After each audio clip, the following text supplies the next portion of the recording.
आप सभी का स्वागत है पैराडॉक्स बीएसीबी वर्ग 10 में। और मैं हूं मुकेश कुमार सिंह और आपके पास लाया हूं आज राजनीति शास्त्र के पाठ 3 को। इसमें हम ये समझेंगे कि आखिर कौन कौन से वह महत्वपूर्ण बिंदु हैं जो मैंने आपको इंट्रोडक्शन में बताया था, और उसमें से कैसे कैसे प्रश्न पूछे जाते हैं उसमें मैं विस्तार पूर्वक आपको बताऊंगा, ताकि जो भी प्रश्न आपको परीक्षा में आने वाले हैं वह सभी इसके माध्यम से आप निश्चित पूर्वक उसको टच कर पाएँ, लिख पाएँ। तो आते हैं, शुरू करते हैं पाठ 3 को, जो है सत्ता में भागीदारी की कार्यप्रणाली। तो सत्ता में भागीदारी की जो कार्यप्रणाली के संबंध में मैंने आपसे चर्चा किया था मुख्य बिंदु के आधार पर। उसमें सबसे पहला बिंदु था सत्ता में भागीदारी का अर्थ और आवश्यकता। तो सत्ता में भागीदारी के अर्थ और आवश्यकता पर हम आज चर्चा करेंगे।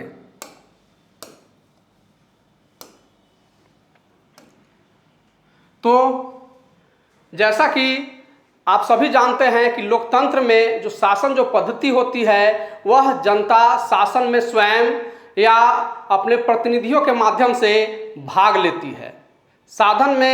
शासन में वह सीधे तौर पर जुड़ नहीं पाती है, लेकिन उसका कहीं न कहीं से योगदान जरूर होता है। इसी के बारे में हम आज समझना है कि आखिर हम भी कैसे शासन में सीधे रूप से जुड़े रहते हैं। तो इसे ही सत्ता में भागीदारी कहा जाता है। सत्ता में भागीदारी की एक परिभाषा यह है कि राज्य के नागरिकों द्वारा सरकारी स्तर पर निर्णय लेने या निर्णय निर्माण की प्रक्रिया को प्रभावित करना सत्ता में भागीदारी कहा जाता है। यानी हम कहीं न कहीं से सरकार को प्रभावित करते हैं, सरकार के निर्माण में हमारी अहम भूमिका होती है।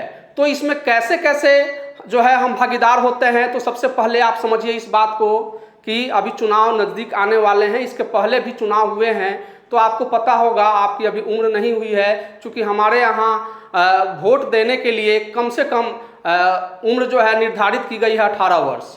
अभी आपकी उम्र 16 वर्ष होगी, 15 वर्ष होगी, तो अभी आपने वोट नहीं दिया होगा, लेकिन आपके माता पिता, दादा दादी इत्यादि जरूर वोट डालने जाते होंगे। तो आखिर वोट जो वह डालने जाते हैं तो वह किसको डालने जाते हैं?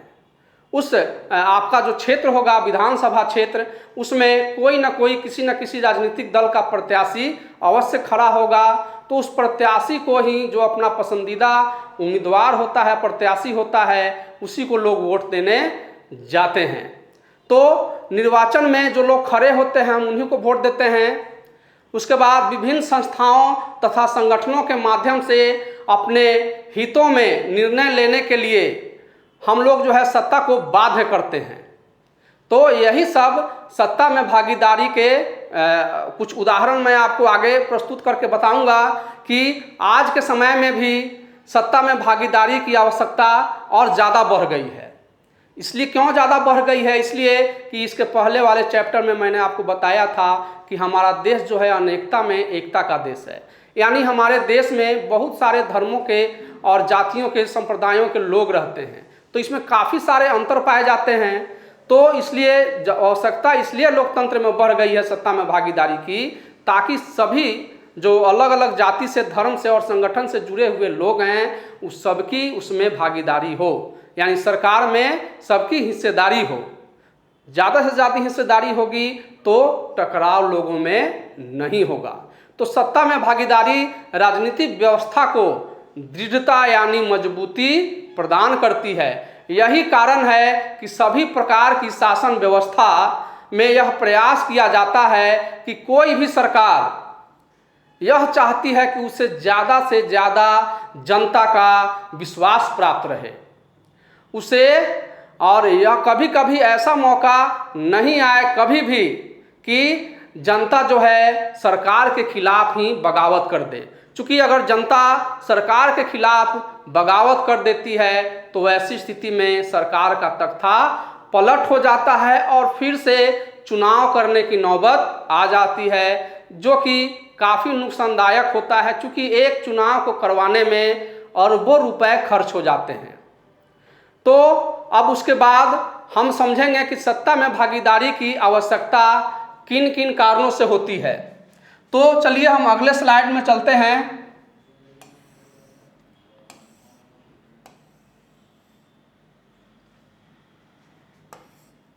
हाँ, तो देखिए मैंने जो आपको बताया कि जनता जनार्दन जो है वह सबसे मुख्य होती है इस चुनाव में, क्योंकि हमारे बीच से ही, हमारे द्वारा ही चुने हुए लोग सत्ता में जाते हैं और वही जो है सरकार का गठन करते हैं और हमारे हितों के लिए वह काम करने के लिए बाध्य होते हैं, इसलिए कि वह हमारे बीच से चुने जाते हैं। अगर हमारे लिए काम वह नहीं करेंगे तो फिर हम क्या होगा, क्योंकि उनका भी कार्यकाल निर्धारित होता है, वह मात्र 5 वर्षों के लिए चुनकर जाते हैं। अगर वह हमारे लिए, हमारे हित में काम नहीं करते हैं तो फिर 5 साल के बाद हम उन्हें घर का रास्ता दिखा देते हैं वापस। इसीलिए वह चाहते हैं कि नहीं, हम सत्ता में बने रहें और इसी के लिए वह इसलिए प्रयासरत रहते हैं ताकि फिर से लोग उन्हें पसंद करें, उनको फिर से दोबारा राजनीतिक पार्टी के माध्यम से सत्ता में जाने का मौका दें। आइए फिर अगले स्लाइड में हम चलते हैं।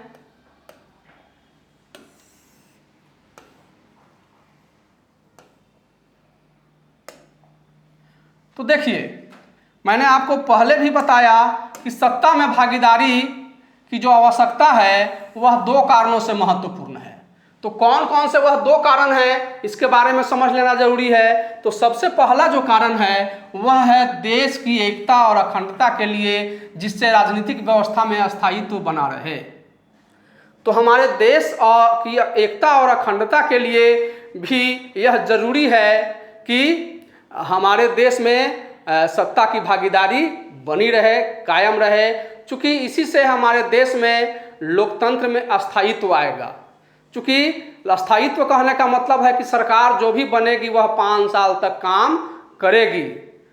तो यह आप समझ गए यहाँ तक। उसके बाद दूसरा जो पॉइंट है, आप देखेंगे कि अधिक से अधिक लोगों तथा समूहों को शासन व्यवस्था से जोड़ने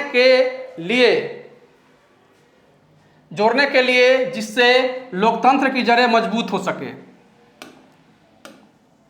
यानी हमारे देश में जैसे विभिन्न समुदाय के लोग रहते हैं, विभिन्न जातियों के लोग रहते हैं, अलग अलग धर्मों के मानने वाले लोग रहते हैं, अलग अलग संप्रदाय के मानने वाले लोग रहते हैं, तो सबकी अधिक से अधिक, जितनी अधिक भागीदारी हमारे इस देश की सरकार में होगी, उतना ही ज़्यादा हमारा लोकतंत्र मजबूत होगा और अस्थायी होगा। तो हम जानते हैं, और उसके हम 1-2 उदाहरण के द्वारा भी आपको बताएंगे कि किस प्रकार से जो है कहीं कहीं बहुसंख्यक और अल्पसंख्यक के हितों की जब अनदेखी की जाती है तो वहाँ किस प्रकार से टकराव की स्थिति उत्पन्न हो जाती है। बहुसंख्यक कहने का मतलब है कि जिस देश में जिस जाति या धर्म के मानने वाले लोग अधिक रहते हैं, उनकी जनसंख्या अधिक रहती है, उन्हें कहा जाता है बहुसंख्यक। और जो काफ़ी कम मात्रा में रहते हैं, जिनकी आबादी काफ़ी कम होती है, वैसे लोगों को कहा जाता है अल्पसंख्यक। तो कहीं भी आप देखेंगे कि जो ज़्यादा संख्या में रहते हैं उनके बीच से प्रतिनिधि भी ज़्यादा चुनकर जाते हैं, और जो अल्पसंख्यक हैं, कम संख्या में हैं, उनके बीच से कम प्रतिनिधि चुनकर जाते हैं। तो ऐसा अगर हो जाए कि अधिक संख्या वाले लोग कम संख्या वाले लोगों के हितों की उपेक्षा करें, उन पर ध्यान नहीं दें, तो वहाँ पर टकराव और आतंकवाद जैसी स्थितियाँ उत्पन्न हो जाती हैं। तो हम समझते हैं कि आप यहाँ तक समझ गए होंगे बच्चों। तो चलिए अब हम इसके उदाहरण के माध्यम से समझेंगे कि श्रीलंका में एक समुदाय है जिसको सिंहली कहा जाता है, तो वह वहाँ पर बहुसंख्यक है। उसके बाद यहाँ तमिल भाषी लोग भी रहते हैं जो कम संख्या में हैं। तो आपने सुना होगा कि वहाँ लिट्टे का जो है बराबर आतंकवाद का आक्रमण होता रहता है। तो वहाँ हमेशा अपने अधिकारों के लिए अल्पसंख्यक जो है संघर्ष करते रहते हैं। तो अब आगे चलते हैं अगले स्लाइड में।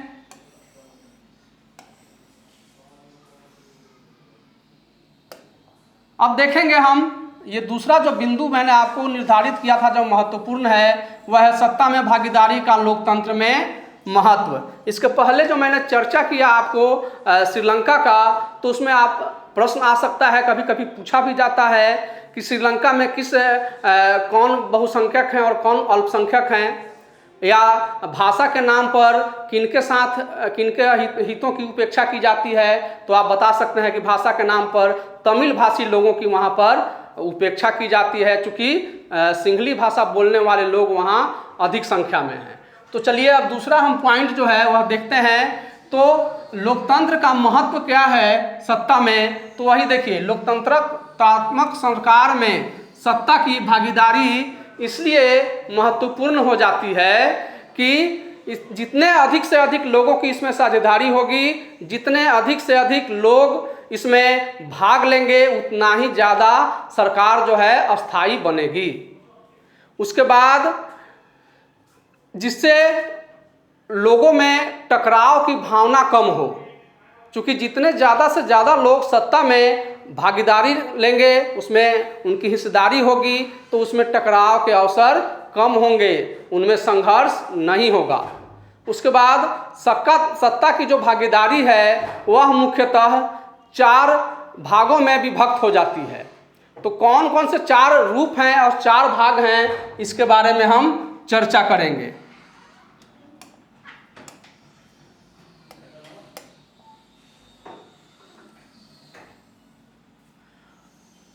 यहाँ देखिए, सरकार के बीच, विभिन्न अंगों के बीच सत्ता का विभाजन। तो सरकार में सत्ता का विभाजन जो होता है वह सबसे पहला आपका है। तो कैसे होता है सरकार के बीच में सत्ता का विभाजन? तो देखिए, जैसे हमारे शरीर में अंग होते हैं, उसी तरह से सरकार के भी अंग होते हैं। तो सरकार के भी 3 अंग हैं मुख्य रूप से। कौन कौन वह अंग हैं? तो सबसे पहला अंग हो जाता है विधायिका, दूसरा हो जाता है कार्यपालिका और तीसरा होता है न्यायपालिका। इसके बारे में मैं आपको स्पष्ट रूप से बता दूं कि आप समझते भी होंगे कि कार्यपालिका और विधायिका और न्यायपालिका किसे कहते हैं, लेकिन मैं एक बार आपको समझा देना चाहता हूं कि विधायिका का अर्थ क्या होता है और कार्यपालिका किसे कहते हैं तथा न्यायपालिका क्या है। तो विधायिका का अर्थ होता है हमारे बीच से जो लोग चुने जाते हैं और मंत्रिमंडल में उन्हें मंत्री का पद दिया जाता है, क्योंकि हर विभाग के कोई ना कोई मंत्री होते हैं। तो ये विधायिका हो गया। उसके बाद कार्यपालिका जो होता है वह संसद को कहा जाता है, यानी संसद में जो प्रतिनिधि बैठते हैं उन्हें कार्यपालिका कहा जाता है। वही कानून बनाते हैं और उन्हीं के आधार पर वह काम आता है शासन पद्धति में। और सबसे ऊपर में आती है न्यायपालिका। अगर ये कोई गलत काम करते हैं तो इन पर अंकुश लगाती है कार्यपालिका, और कार्यपालिका अगर कोई गलत निर्णय लेती है तो न्यायपालिका उस पर अंकुश लगाती है। तो इस प्रकार से ये सरकार का इन 3 अंगों में विभाजन होता है। दूसरा जो है, विभिन्न स्तरों पर गठित सरकारों के बीच भी सत्ता का विभाजन किया जाता है। अब सत्ता का विभाजन जो है, आप जानते हैं कि हमारे यहाँ अभी आने वाले चुनाव नज़दीक हो रहे हैं। तो इसमें चुनाव जो है वह किसका है? केंद्र सरकार के लिए हो रहा है या राज्य सरकार के लिए?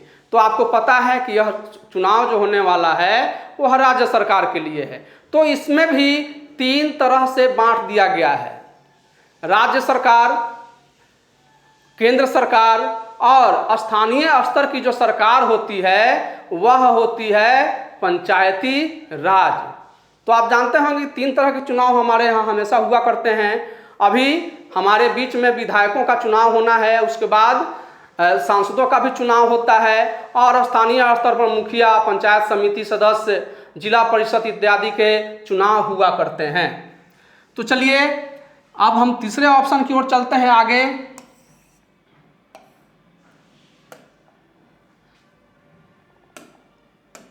देखिए, संविधान द्वारा केंद्र तथा राज्यों के बीच, आप जानते हैं कि केंद्र अलग है और हमारे राज्य अलग हैं। तो संविधान के द्वारा केंद्र तथा राज्यों के बीच जो है शक्तियों का विभाजन कर दिया गया है। सत्ता का विभाजन जो है, शक्तियों का विभाजन भी किया गया है। तो उसके लिए 3 सूचियां बनाई गई हैं।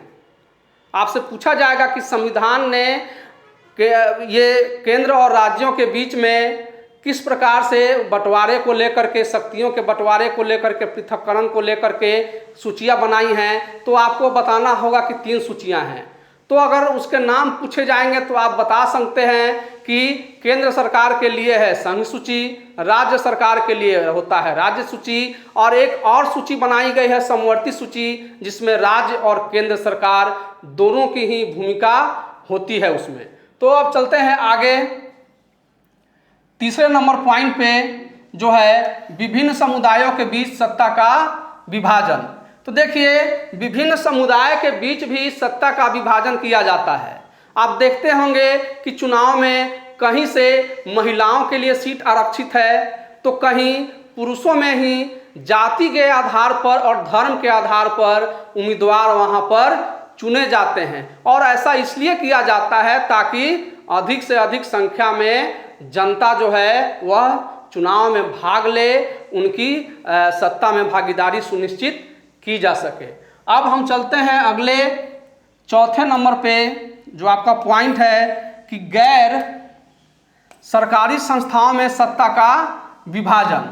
तो गैर सरकारी संस्थाओं में जो सत्ता के जो विभाजन की हम बात अगर हम करते हैं, तो आप देखिए किसी भी देश में राजनीतिक दल, उसके बाद हित समूह, संघ तथा संगठन भी अपने प्रभाव को वहां पर दिखाते हैं। यहाँ पर आप देखिए हित समूह जो है, कहने का मतलब है कि कुछ संगठन बने होते हैं, तो वह संगठन को हित समूह कहा जाता है, जो जनता की भलाई के लिए काम करते हैं। सरकार से उनका कोई लेना देना नहीं। कुछ पूंजीपति लोग ट्रस्ट वगैरह चलाते हैं, उन्हें कहा जाता है हित समूह। तो वह भी कभी कभी सत्ता में अपनी भागीदारी सुनिश्चित कर लेते हैं।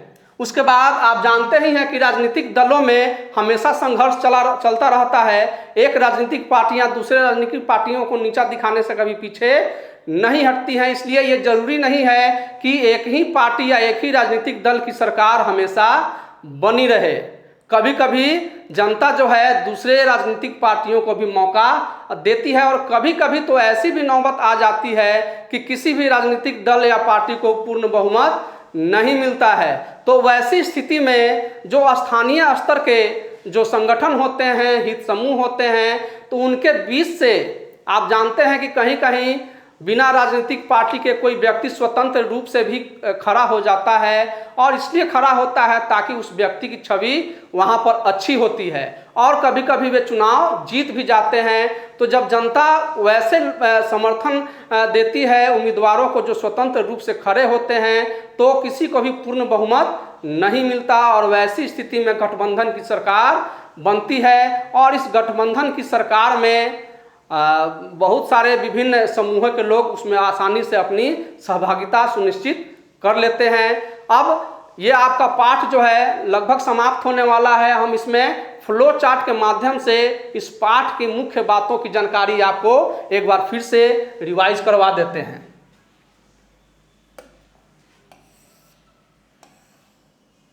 आपकी सुविधा के लिए मैंने ये फ्लो चार्ट बनाया है, ताकि पाठ में दी गई जो बातें हैं वो हो सकता है थ्योरी के तहत आपने सुना और आपके कान से वह निकल जाए, याद न रहे, लेकिन इसके माध्यम से आप समझ जाएंगे। ये देखिए सत्ता,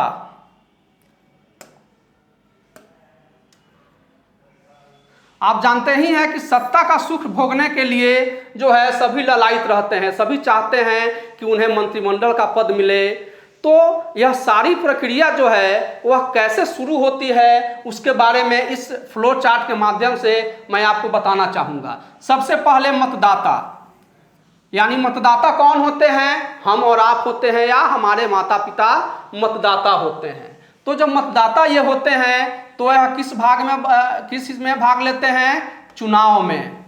यानी वह मतदाता अपना वोट डालने जाते हैं जब चुनाव का समय आता है तब। और यह चुनाव के समय में यह मतदाता किसको वोट करते हैं? वैसे प्रत्याशी को, किसी राजनीतिक दल के प्रत्याशी को जो चुनाव में खड़े होते हैं और जो आपके माता पिता या किसी के मनपसंद होते हैं, वह उन्हीं को वोट करते हैं। इसके बाद होता है मतगणना। यह मतगणना होता है। मतगणना कहने का मतलब क्या है कि जो भी चुनाव होते हैं तो चुनाव में वोट डाले जाते हैं, और वह वोट जो है डाल करके एक निश्चित जगह पर रिकॉर्ड रूम में रखा जाता है जहां उसकी गिनती की जाती है।